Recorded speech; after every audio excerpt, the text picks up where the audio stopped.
Right. It looks like we are live. So welcome, Semrush, SEMrush, however you pronounce it, fans and everyone in between. And of course, welcome, Mr. Greg Sterling. Really pleased to be with you today and just looking forward to having a chat and a chance to get to know you. How you doing? I'm doing good. It's 10 a.m. here in California where I am. It must be quite a bit later. It's 6 p.m. for you, right, Deepak? Yeah, exactly, Yeah, exactly. I've got out the spotlights, as you can see, the way that I'm all lit up. But yeah, yeah, no, absolutely. So good morning for you, good evening to me, yeah. and good everything to everybody who's tuning in. If you've been on one of these shows that I present before, then you'll know that we'll spend the first couple of minutes literally letting everybody come in, welcoming them. Do let us know where you're tuning in from. Let us know what country, city, what it is that you do, and of course what questions you have. Hans. Oh, Mongolia. Yes. Yeah, absolutely. Hans is a regular. It's always good. He is still to date the only Mongolian that I get turning up to my show. So it's a privilege that I'm fortunate to have. Hey, Anton, out there in Kiev, and Joan, I think you mentioned that you're here tuning in from London. We've got Mr. Reddy from Bengaluru, India, and we will just wait as others come in, and I'll start. Well, I'll keep on thinking about some of the questions that I've got in store for you, Greg. So it's just the start of your. You know what time? Maybe it sounds odd, but I still find time zone such a funny thing. Like after this, for me, it's dinner time, and this is the beginning of your day, isn't it? Well, it's not actually the beginning. I've been up for 6 hours really, and Oh wow. I've already been on a long conference call with people in Berlin. So I'm used to being up early, but it is quite strange. I mean, time zones are very odd. I agree. Yeah. It sounds like you wake up pretty early then. What time? So it's six. Do you wake up at 4 or 5?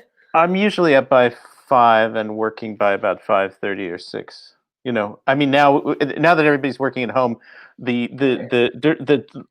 the separation of time between when you wake up and when you're actually working can be very compressed. Don't Yeah. have to don't have to shower, don't have to change, don't have to commute. Yeah. That makes sense. And have you always been a kind of 5 a.m.er, or has that come in since the lockdown? Um, I've always been years ago. I was a kind of a night owl, but more recently, I get up early. I mean, I get up and my most productive time is in the morning, and then mid afternoon is when I sort of lose the wind goes out of the sails, so to speak, and then often I'm working at night again. I'll take a break for a couple of hours and eat, and then I'll do some more work at night.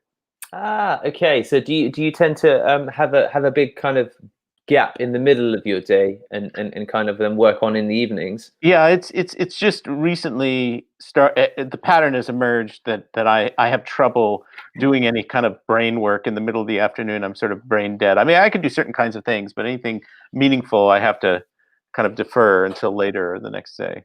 Okay. No, that makes sense. That makes sense. And how has it been for you? This whole transitionary period. Have you settled in and all adjusted, family and all?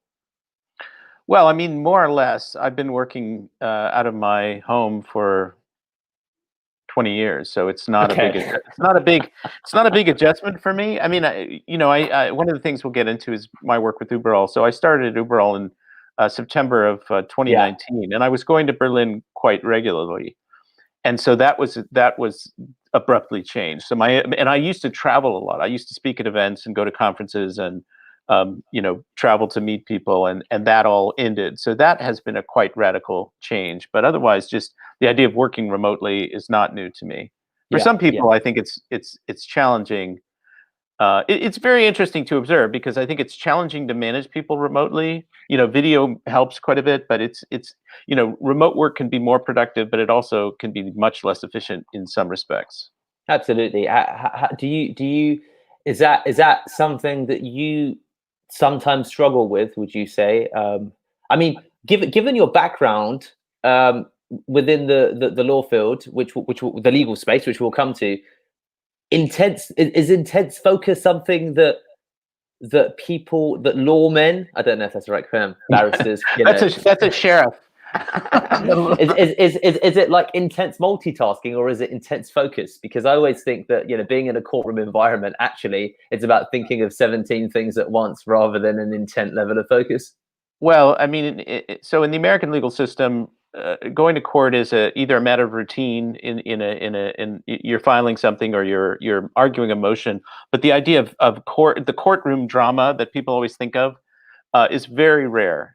It's quite rare. So most of the work is drafting documents or reviewing documents, and it's quite. I mean, it's been a long time. I mean, we're talking about 1998, so it's a long time since I did that. But it's yeah.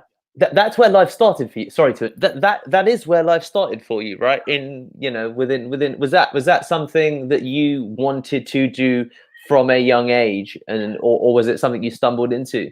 Being a lawyer? Yeah. Well, that's a whole conversation with a therapist. But basically, being a lawyer was a respectable job. There was a certain level of financial security. There were lawyers in my family. It was something that my father had wanted to be a lawyer, was not a lawyer. So there are a number of factors that were involved. I mean, I grew up in a single parent family with my mother. She was a social worker. We struggled financially. So there were a number of things that were appealing about the profession on paper, right? And there used to be a mythology that, getting a law degree was a great thing to have. It was just a good piece of education or a good background to have. And that turns out not to be true. I mean, I for years after I went to law school, I tried to sell a book unsuccessfully called I was writing it with another person. We never were able to quite sell it, but it was called Follow Your Dreams. You Can Always Go to Law School. Okay. And that kind of sums it up. There were things about being a lawyer that I enjoyed. Depositions where you're interviewing a witness, some of the writing, sometimes some of the arguments in court, but on the whole, it was just a really tedious and awful profession, at least the type of stuff that I was doing, which was civil litigation. So you're basically fighting with people over money every single day. Okay. It's like, you give me money, no, I won't. Give me your money, no, I won't. That's the essence of what it was. And it was just like, do I want this to define my entire life? And the answer was a resounding no. But it took me years to kind of make the move because I was afraid. What thinking back of that time, because it was around 9 years, right, that you spent within. I graduated from law school in 1990, and I quit in late 1998. Was there a kind of aha moment that led you to kind of handing in your resignation slip, or could you talk a little bit about that journey of actually kind of breaking, because it sounds like it was a long time coming. It's the sense I'm getting. Yeah, the aha moment was when I stepped into my first day of classes at law school. It was like, oh my God, what am I doing here? I had a girlfriend at the time, a college girlfriend who went off to film school, and I was incredibly envious of her. I thought, wow, that's really cool. How interesting and fun and creative. And I didn't feel like I had the freedom to do that. I had to be responsible and earn a living and all of that stuff. And so when I got to law school, and I was very fortunate to go to Berkeley because I didn't have tremendous debt coming out of law school. I could have had enormous amounts of debt coming out of law school, but because it's a public institution in the United States, it wasn't as expensive as other places. And it was a good school, and I met some good friends there. But when I initially got to the campus and started classes, I realized instinctively this was not the right choice for me. But yet I pushed through because I had no other, what else was I going to do, right? So over time, I graduated, then I took the bar, which was just a horrific experience, but I passed on the first try, thank God. And then I practiced, and I was in a big firm in Los Angeles. And over time, I kind of gradually withdrew. The LA firm I was with sort of supernovaed and went bankrupt. And then I worked at a series of smaller firms, and then I moved to San Francisco.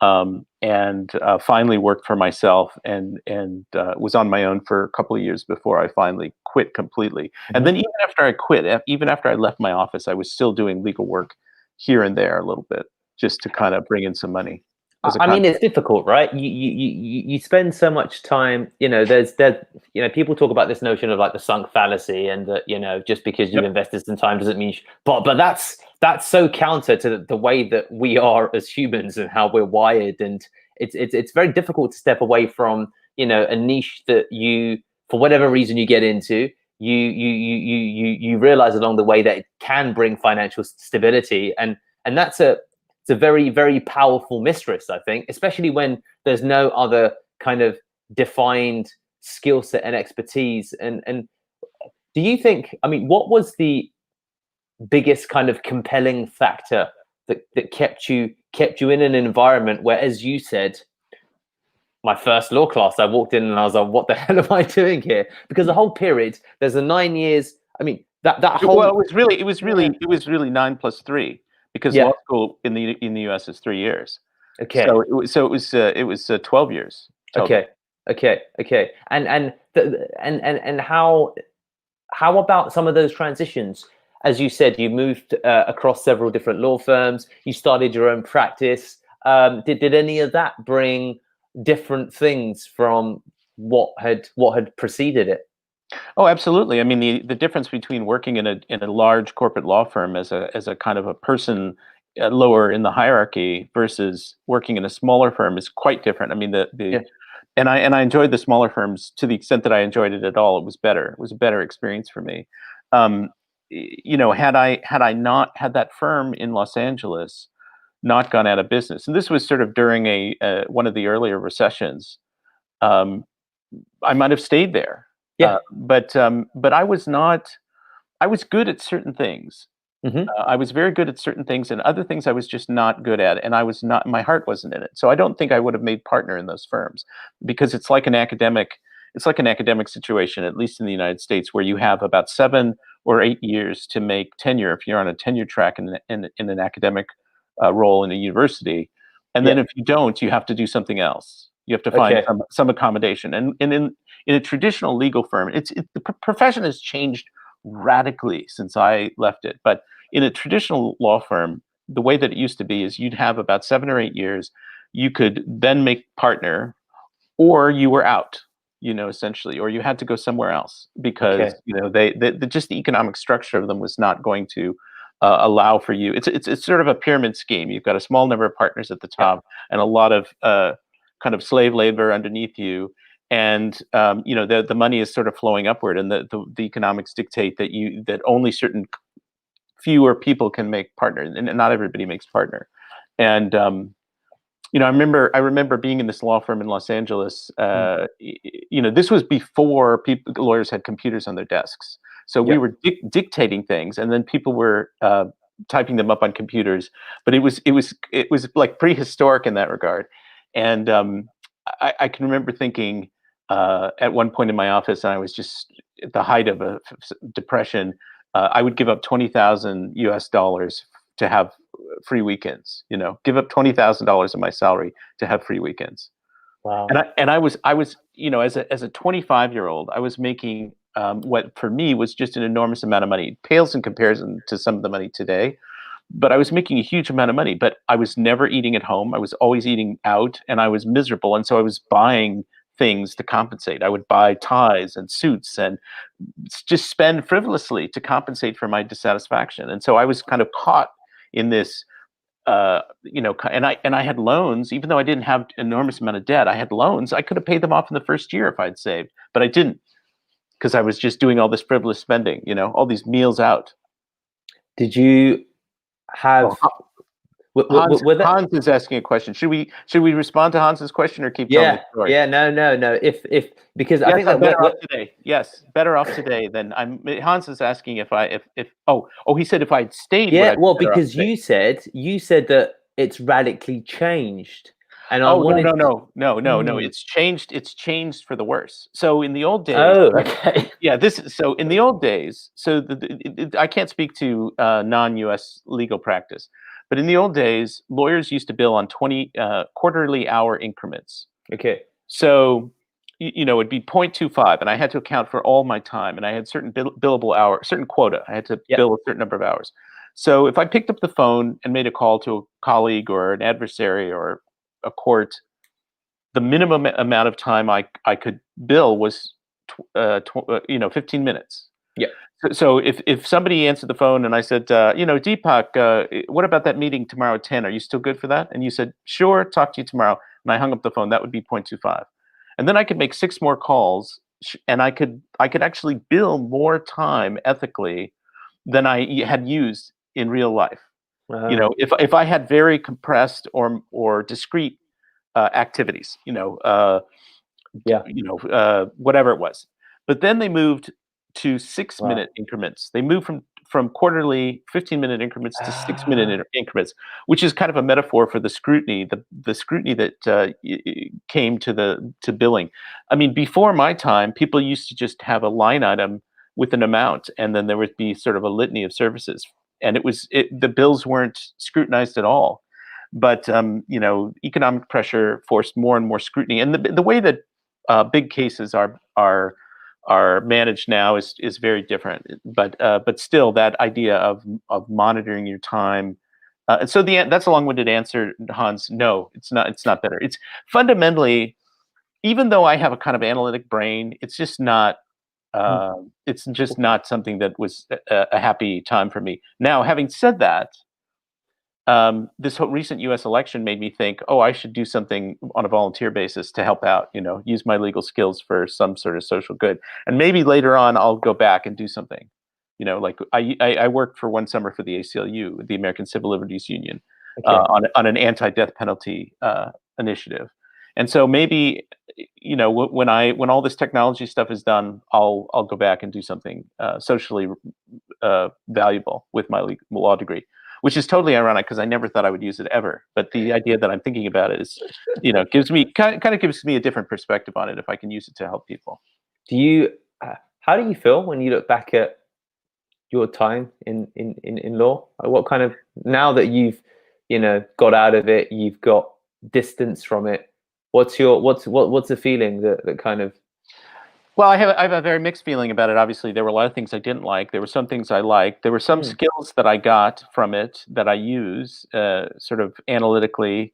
It made me a better writer than I used to be. I mean, I used to be this very pompous writer, lots of passive voice and clauses and things. And it made my writing much leaner and more direct. So that was positive. I use my legal knowledge from time to time in my writing. Today, I wrote a piece about the EU antitrust case that was filed today against Amazon, and I can write about. I wrote about that.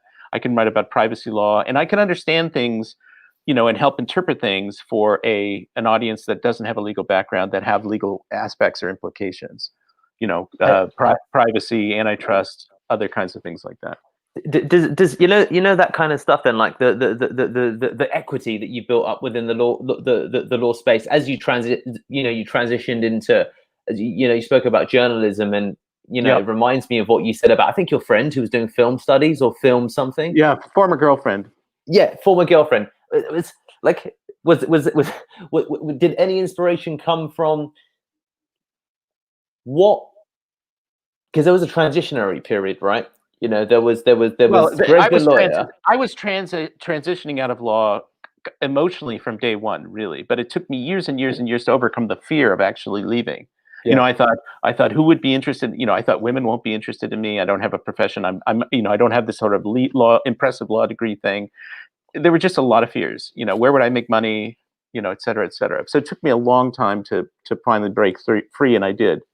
But yeah, so there were increments. It was a winding down from the bigger salary, the bigger firm, to smaller firms, to being on my own. And then my current wife, among my many wives, my wife, I've only had one wife. My wife was working at the time, and we were living together before we got married. And is she a lawyer or? No. She's well, she was at the time doing design in a creative services department. She does something quite different now, but she had a stable job, and we were living together, and she was supportive of my leaving, and so that was very helpful to me. Before we leave the legal arena and we talk about your transitionary period, now Yeah. there was I want to talk about OJ. Yeah. Okay. And I know that some of the audience don't know that during your internship, I think for a law firm in the summer, that you were actually around or involved kind of tangentially in that case. And I'd love to just kind of hear about that in context of maybe a couple of the highlights of like Deepak. Amongst the bad stuff, there were a couple of things that were like my standout highlights. Well, If I that don't was know. indeed one of them, yeah. You're talking about connected to O.J. Simpson? Yeah. Well, okay, so O.J. Simpson, obviously famous U.S. American football player, who then was accused of killing his wife, estranged wife Nicole Brown Simpson, went on trial, was acquitted, and then has had trouble with the law and been an infamous figure since that time. Ironically, the Bronco, you remember the sort of the chase, I don't know if you saw it, you probably didn't see it in real time, but you've seen it, the chase, the slow moving chase down the LA freeway in the white Bronco. So now they brought the Bronco back, the Ford Bronco is now being reborn and is now being sold again. But anyway, so O.J. Simpson had a history of spousal abuse, and he was represented by a particular lawyer in the firm that I was working for, a guy named Howard Weitzman. And Weitzman ultimately was fired from the legal team. You can watch the Netflix show, The People versus O.J. Simpson, and get all this. But anyway, so I was in this firm. I was not working on the particular case, but I knew the people who were defending him against one of these battery cases. And it was the year before. I think it was about the year before the murder happened. And so, I would hear things internally about this famous client and his battery case with his wife. And again, I wasn't involved, so I can't give you any of the kind of horrific details of it. But then when I was out of that, well, I was actually a lawyer at the time. No, I'm sorry. I had gone to San Francisco and was working at a different firm. And then he killed his wife, and I knew it instantly when he was accused that it was him. I knew instantly that he had killed her because he had this whole history of spousal abuse, right? So, I mean, it was just very, very obvious that this guy had done it. And actually, one of my classmates became a commentator a radio commentator on the whole thing. I mean, that case went on forever. It was like a year or something. It was it's just unbelievable. But yeah, so there were other famous people and kind of salacious cases in the firm, but it was I and that's another thing. I wouldn't want to be involved with a company or a firm that was doing this kind of slammy work, and they all do. I mean, they all it's really sort of about making as much money as you can where you can, within certain boundaries, of non-criminal. Do you as you've transitioned from that space, and I think I can already imagine, I think it's the same for anybody. There's highlights that people want to hear about, but it's very detached from the work that you actually do oftentimes. But I know, like, after that, you went into literary criticism, but you were writing critiques of like restaurants of movies. Right. I had done in high school and then in college I had done journalism. And I started doing freelance writing toward the end of my legal career, just so I had something creative to do, just so I could this profession didn't define me entirely. So I hooked up with City Search and a couple of other online publications. This was in the early days. And so there was a lot of money, investor money running around. So I did not for City Search, but I did theater criticism. I did restaurant criticism. I wrote features. I did interviews. I did all kinds of stuff. I interviewed the U.S. playwright Neil Simon, who's deceased. I interviewed now I'm blanking on his name. That's okay. Were they like depositions or? No, not at all. But I mean, my depositions actually helped me quite a bit. So I did a lot of depositions, which is a adversarial Q&A not always adversarial, but adversarial Q&A situation. And those skills that were sort of honed in that environment helps me today when I do interviews, or I've done a lot of sort of fireside chats at conferences, and that has helped me. But the guy, the Perry Farrell, the guy from Jane's Addiction, the rock band. So I did an interview with him, and I wrote this article about that I mentioned to you about all the food at the San Francisco International Airport. What was good, what was bad. I did pieces on restaurant design. I mean, it's really sort of frivolous and decadent stuff. You'd never get people doing that today as part of the content strategy for their website. It sounds like you were exploring, though, right? It sounds like you were looking for a creative outlet because there was quite a lot of being kind of boxed into the work that you did. I mean, it was fun. It was fun. It was totally different from what my day job was, and it allowed me to sort of develop a body of writing, a portfolio, if I can use that term, clips that I could show to other people as evidence of my capabilities as a writer, and that enabled me to segue into content writing jobs, editorial jobs for websites.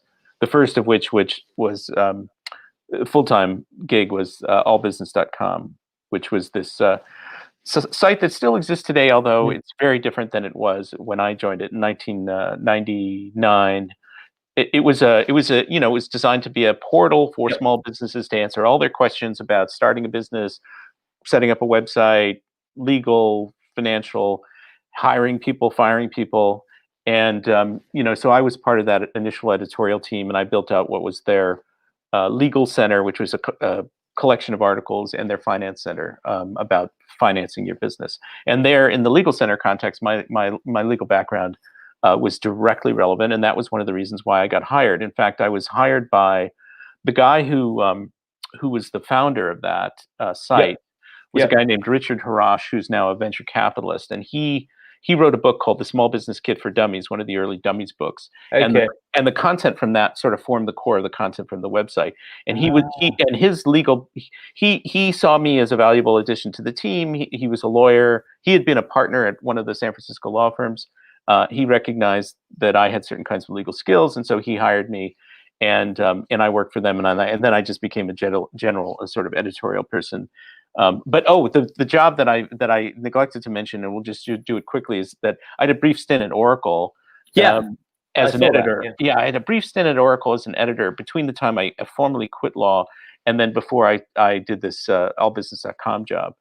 And it was exciting to me because it was the first job I'd had where I was getting paid full time and I wasn't a lawyer. But I was in this, they had at the time, I mean, Oracle, again, is a very different company now than it was.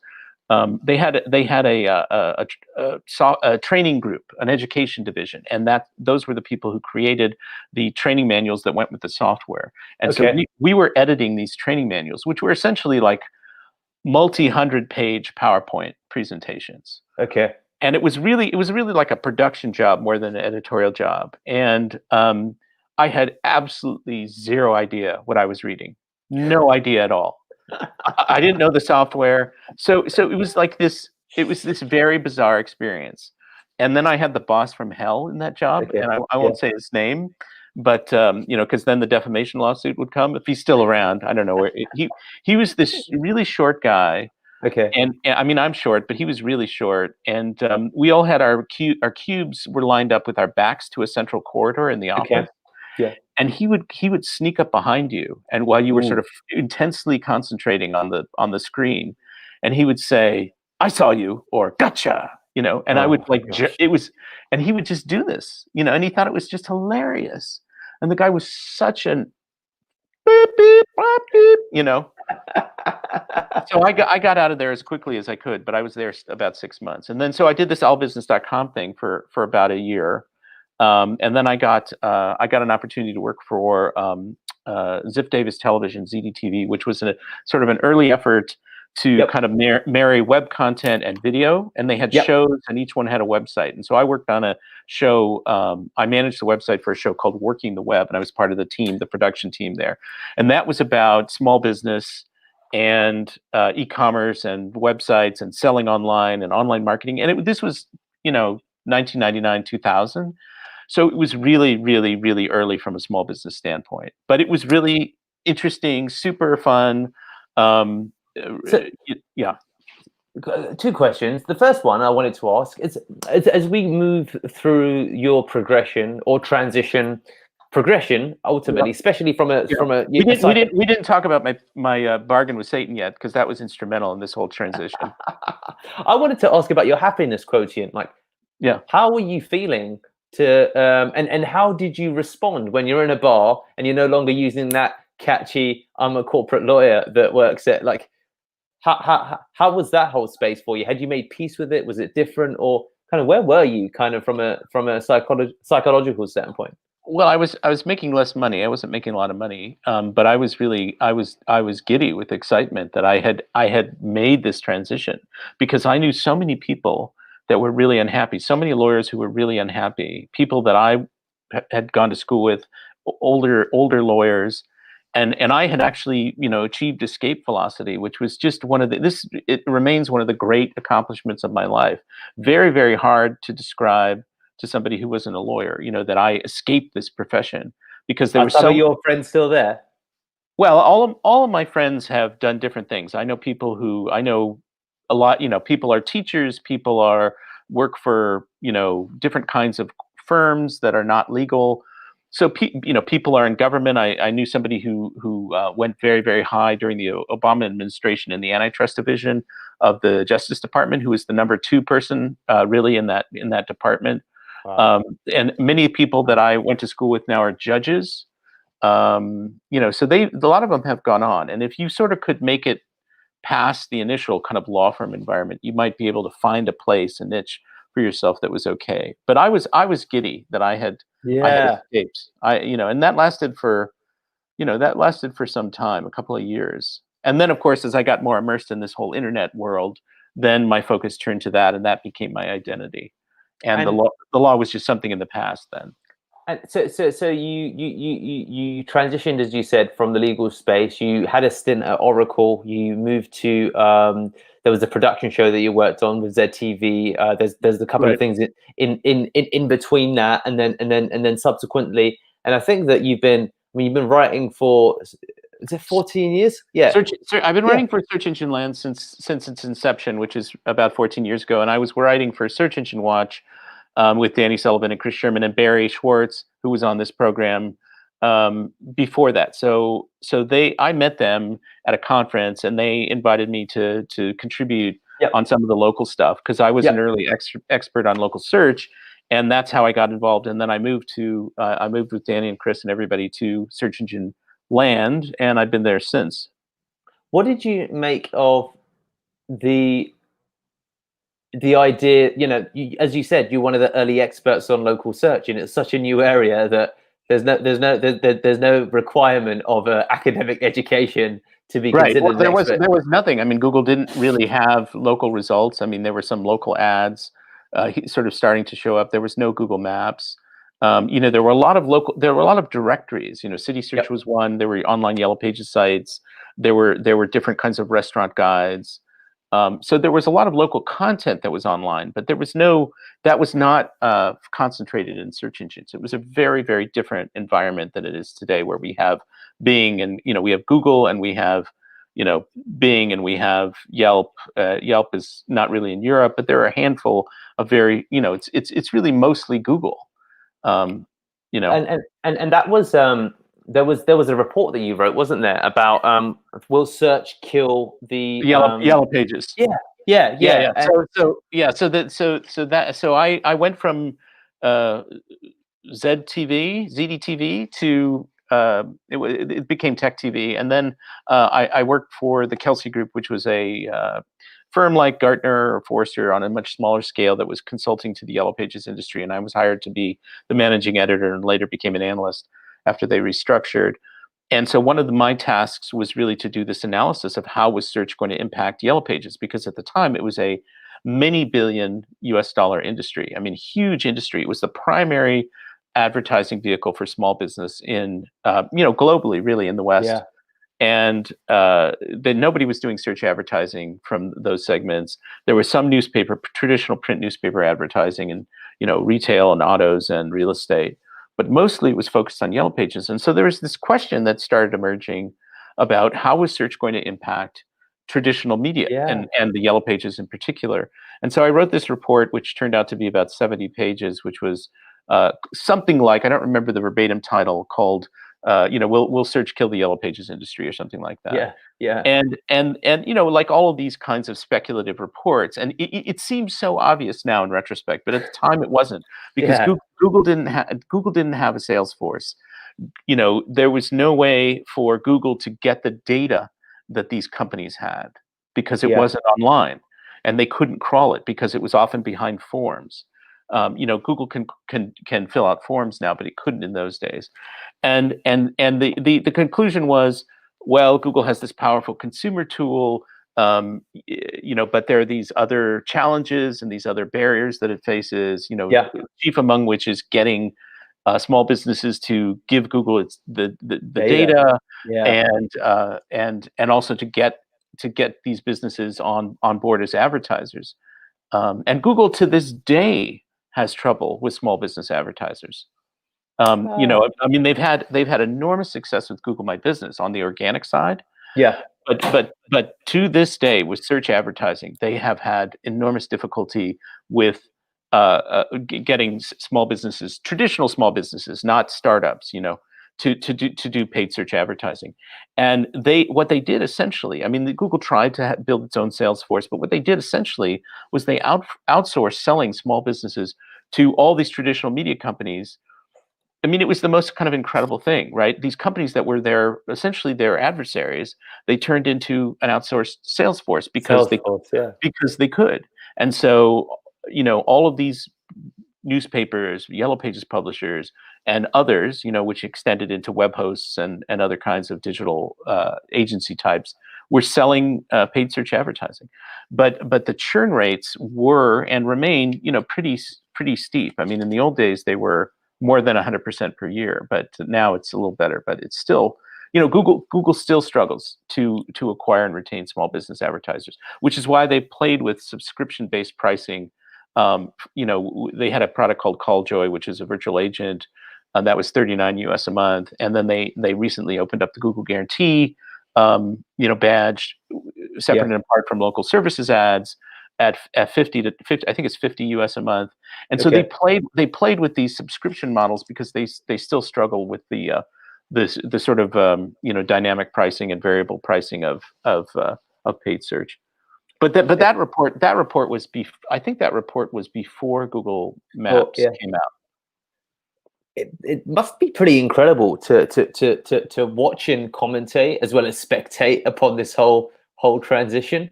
Oh my God, it's the whole thing has been unbelievable what's happened. I mean, it's we yeah. Go ahead, ask. I'm go off on another digression, but go ahead, ask another question. Yeah. I mean, I'm down that rabbit hole with you, to be honest with you, because I'm fascinated by it as well. But we're gonna take a question. We're gonna take a question from, well, Jeannie. We're gonna come back to your question about about Greg's career, because I wanna talk about another kind of defining moment for you. When, or could you describe the moment where you realized that, okay, search is the place for me, or the web, and when you realize that everything you were going to, or a lot of the things you're going to write about, because it feels like writing has been a consistent Yes. focus Yes. throughout your career, whatever Yeah. you've done. Yeah. Yeah. And when was the moment where you realized that, okay, so SEO or search in general is going to be the thing that's going to be my fascination for the years to come? Well, I mean, I think after I started writing for Search Engine Land for a while, that was and started speaking at conferences and talking to a lot of people in the space. I mean, it sort of something I fell into, and but it became obvious that this is where you start building these sort of deep Yeah. grooves in particular areas, and so I've stayed with this. I mean, because things are really so. There's a couple of things that are really interesting to me about it. And Anton's question, the short answer is sort of yes, Anton, but I can talk about it. Um, the, the the the the so the whole small business dimension of local search is really interesting and important, because small businesses are the bulk of businesses in the Yep. in the Western world and around the globe, and they struggle. And so the mission of sort of helping interpret the world for them and helping them has been something that I've been able to do periodically, and that's been very satisfying. But then also consumer behavior. So Yep. one thing that people never understood until mobile, depending on where we are in the world, um, came along, is that people have, since the very beginning, always used the internet as a research tool to get information about the real world, and then Yep. they've made purchases in the real world. I mean, now with COVID-19, we've got this whole e-commerce phenomenon has really triple-digit growth and so on and so forth. But still, that pales in comparison to the spending that happens offline. But you could never track online to offline. You could never sort of really Yeah. do the proper attribution because there weren't vehicles to do that until mobile phones came along. You could do coupons, but that was very awkward, and you couldn't do it at any kind of scale. And so this connection between online and offline has been the kind of the focus of the work that I've done, and that's been the Yeah. really fascinating thing to me. And it's something that people still to this day don't really understand. People treat this local thing as a niche. Oh, it's this local thing over here, but it swallows everything else if you really think about it. It's a much, much bigger deal than e-commerce or anything existing purely online. And, Wow. Google have come around to this. If you look at where the trajectory of their products and their emphasis, right? Mobile first, all the online to offline stuff that they're doing, local services ads, local inventory ads, all the messaging that they do around offline product pickup, the emphasis on Google My Business. I mean, they have really Google Maps, right? Google Maps Yeah. is an enormously strategic product for them. I mean, they sit right in the middle between this massive online research phenomenon and this trillions of dollars, euros, pounds offline commercial activity. So that's really been the thing that's been most interesting to me is the small business piece and then the consumer behavior piece. And I've been like a voice crying in the wilderness for many years, and now, of course, I'm not. There are a lot of people in this space, but initially I was one of the few that was trying to tell this story of online to offline. It's like the Greek myth of Cassandra, or Uh, not to be totally grandiose, or the boy who cried wolf or something, where people just were dismissing me and sort of not really taking me seriously. there's a lot of, I guess, gratification. I guess the challenge is the kind of the place that you've come from and what you've seen over the years from writing that research report to today, and that knowledge from which you speak from, that I guess Joe Public doesn't necessarily see, as you said, the full scope of it, Well, even when you think people get it intuitively. This is what people do. They get it intuitively. It's the marketers who didn't fully get it because they couldn't track it. It yeah, was just disregarded. yeah, But I'll tell you a quick story to Anton's question about did Google ever ask me to work for them. So Danny Sullivan, of course, works at Google now, which is very odd to me, but he's happy there, and they're happy to have him, I think. But uh, so I went at one point. I don't remember when this was. It was in the early 2000s. mhm, So I used to feed Google ideas that would just occur to me randomly. I had a whole bunch of contacts there, and I said, "Oh, you guys ought to do this, or you ought to do this, or here's something that's missing, or you ought to do this." And finally, after a point, somebody said, "Hey, why don't you come in and talk to us about working here?" So I went in and I did talk to a bunch of people, and it just became clear to me that they had a pretty rigid. It's not this way today, but back in those days, you could be an engineer, or you could be a software engineer, or somebody who managed them, in which case you had to be a software engineer, which I wasn't. You could be a marketing person. um, you could be a biz dev person, and okay, the biz dev people just negotiated contracts, basically, is what they yeah, did. yeah, And there was no role for strategist, or there were product people, and those people were also engineers, um, product managers. But there wasn't really a place for me because I was somebody who had diverse interests and multiple skills, but I wasn't a technical person. And so it yeah. became clear that there was no fit for me. And so I didn't wind up working there. Ah, But it just was. I was talking at the time to John Hankey, who's now at Niantic Labs, and who was the guy that was running Google Maps for a long time. Yep. But in answer to Jeannie's question, this is going to sound really kind of horrible and crass. There's two answers to that. If I was able to reshape my career today, what would I do differently? I would go back with my time machine knowledge, and I would go work for one of these companies that went public and make a shitload of money, and then go off and do something different. Of course, I couldn't have known that at the time. But you know, I resisted joining any of these internet companies after my initial experiences, because I'm this person who's sort of at heart. Somebody who sort of watches and analyzes and comments, you know, like a critic. I'm like a film or theater critic, sort of. And you know, and so I wasn't somebody who really was entirely comfortable inside an organization in a hierarchy, and I appreciated my independence. But I would go back and, you know, plant myself in one of these companies, get a bunch of stock options, and make a ton of money. But so the other thing I realized is, and I can't do the math right now, but I was doing this math. So I've written so many articles for Search Engine Land over the years, 14 years worth of articles, you know, 7, 8, 9 articles a week times 52 weeks times 14 years. And I counted up all the words, and it turned out that I would have written the equivalent of like 30 plus novels if I had translated all of that into novel writing. And I think, you know, not that I'm a novelist, because I've never written a novel, but that was kind of depressing to me in a way. Oh. Because even though all these articles are satisfying to write in the moment, they just sort of are ephemeral, you know, they're just sort of fleeting, impermanent, right? And I would have focused some more energy on writing some books, I think. You know, if I could go back, I would dedicate myself to certain kinds of book writing, which is not to say I can't do that still. I was going to ask about how that impacts your life going forward. Some of these reflections that you've had, someone who's being deeply, I feel, analytical and looks for trends, patterns, and perhaps things that aren't as obvious to others. I mean, what reflections does it give you for how you think about your future and what it is that you wish to commentate on or to produce? You know, as an author, you are an author fundamentally, right? Well, I mean, I'm sort of neither fish nor fowl, right? People often think I'm an SEO, but I'm not really an SEO, because I don't technically do SEO. I write about SEO and I write about other things.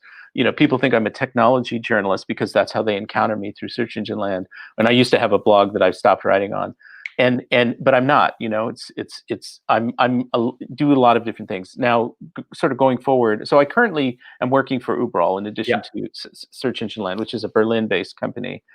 And, you know, I'm in the marketing department of Uberall, and you know, I can't talk about my next job because I'm working at Uberall, but in the future, at some point, I won't be there forever. You know, I would. So one of the issues that's really interesting to me is ethical marketing and ethical corporate behavior. I mean, I think this is the topic now that I don't really write about, but I'm most passionate about. Is how can we as a society identify companies that are behaving ethically in the market, and so we can support them? You know, you see survey after survey that says, oh, millennials and Generation Z want to support companies that share their values and are doing progressive things like, you know, climate change and treating people fairly, and you know, etc. Don't buy from supply chains that have, you know, slave labor and so on and so forth. And there's no real mechanism there's no transparency in the market. There's no real mechanism for that. I mean, people in the past have tried to create that, but without success. But I'm very interested in this issue of sort of bringing forward information to people so that can influence their buying decisions, so that then collectively as a society, we can help create different incentives for companies. So that they behave in the ways that are consistent with policy outcomes that we want to promote, right? The political system, at least in the U.S., less so in Europe, at least in the U.S., has completely broken down in terms of, you know, passing progressive legislation. We have this gridlock that's existed for now years, and it looks like it will continue, even though the bleeding has stopped and the you know, the tyrant has been ousted. But you know, so what features does the market have that we can use to create the right outcomes for us socially as a planet, as as a society. This is a topic that is really interesting to me, as well as sort of the more narrow topic of ethical conduct in marketing, which goes into data collection and privacy and just what do you disclose to people as you're getting their data and all of these kinds of things, which are very much at the heart of the whole privacy discussion. But in terms of longer term future, writing will be a part of it. I don't know what precise form it will take. But I'm also kind of some of these topics that I've been writing about for years and years and years are less interesting to me today than they once were. Oh, that makes sense. Well, where did where did this interest in ethical marketing as a place that is as a passion point for you come from? It is different to what you write about today. So, well, I don't really have a channel for that. I did have my own blog for a long time, but I was writing on 3 blogs and it was too much for me. yeah, Where does that come from? It just comes from an interest in social justice. It comes from a recognition that governments, in many instances, certainly in the United States, have been unable to move forward in certain key areas. okay, One of which is climate change. So what we see in the market, which is really interesting, is Elon Musk and Tesla, yeah, right? yeah, So he has proven that there's demand for electric cars, and he has almost single-handedly created the market for electric vehicles by creating a car very shrewdly at the high end of the market that then generated interest and created demand and showed other car makers that there was demand. And now, after the Model 3 and after the valuation that Tesla has, the whole global car industry is in a frenzy to play catch up. VW, the Japanese car makers. And so we have now an electric car market that has momentum globally that ultimately will take more and more fossil fuel powered cars off the road. And so that's an interesting example of how the market is moving forward in a direction that we want to go, independent of the political apparatus, political institutions. So it's fascinating thinking about how sustainability is something that's becoming, as you said, outside of the political apparatus, a bit more progressive. And I think it would be, as we enter the last couple of minutes, it would be remiss, Mr. Sterling, if I didn't ask you, as you made reference to a certain individual being ousted, your feeling on what's just happened in the States politically, and kind of where your headspace is at with it. Well, I mean, it was horrific living in the United States for the last 4 years. I mean, it was like, I always wondered when I was a kid. I'm Jewish, and I always wondered as a kid how did Nazi Germany come about? How was it possible for this to have happened? And America just lived through that. I mean, we didn't get death camps, but all the sort of precursor things, the authoritarianism, the populations going along with separating families and caging kids, the horrific corruption. I mean, all of that stuff has played out, and thank God Biden won, because it would have been who knows what would have happened in the next 4 years. Wow. And so I mean, Trump was Trump is the most corrupt politician in modern American history, and he's corrupted so much of the U.S. government. It's going to take a long time to repair the damage. And so obviously I feel very relieved that he, it's been an emotional roller coaster over the last week and a half since the election, and I'm just very, very grateful that Biden won, regardless of whatever he's able to accomplish in the next couple of years. Just simply sort of removing Trump has been an enormous accomplishment. And now the various legal cases, civil and criminal cases against him, need to move forward, because he's guilty of tax evasion, tax fraud, money laundering, all kinds of criminal conduct. Now it remains to be seen whether those things actually land and are successful. But and he's also a serial sexual assault perpetrator. Gosh, And, yeah, it's incredible to think about that list. What's the most incredible thing? This is another conversation that we don't need to have right now at the end of this. But the most incredible thing is how 70 million people in the United States saw all of this and still welcomed it and wanted more of it. I mean, that's the most depressing thing of all. Yeah, Yeah, absolutely. Greg, we've got 2 more minutes left. I want to finish with the final question. A piece of advice that you give yourself, the 27-year-old Greg, only a couple of years ago.